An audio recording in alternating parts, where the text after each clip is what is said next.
Hello guys and welcome back to another video on login helps. Today we're going to be helping you find your Wi-Fi network name when it's not showing on your Android phone.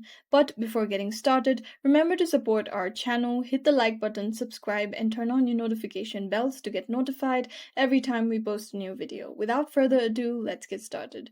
So the first thing you're going to want to do is go ahead and open your settings.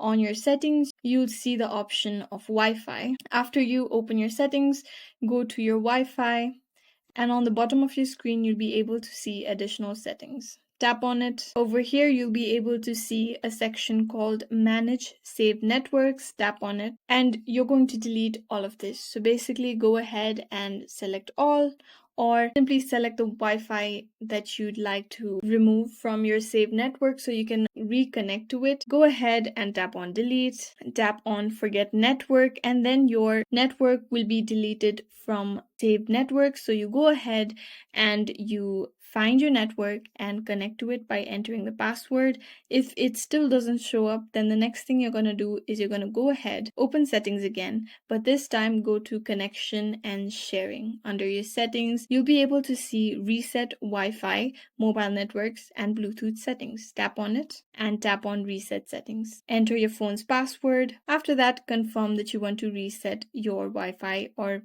your network settings. This only resets your networks to default settings. It doesn't delete any kind of data, so you don't need to worry about that. Confirm that you want to reset, and then go ahead and try reconnecting to this Wi-Fi again. Go to your Wi-Fi and find this under your available networks and enter your password and connect to the network. However, if it still doesn't show up, then try restarting your router, because sometimes it may be a router's issue, and then you'll be able to find your Wi-Fi network name on your Android phone. I hope this video was useful. If you have any questions, let us know in the comments down below, and thanks for watching.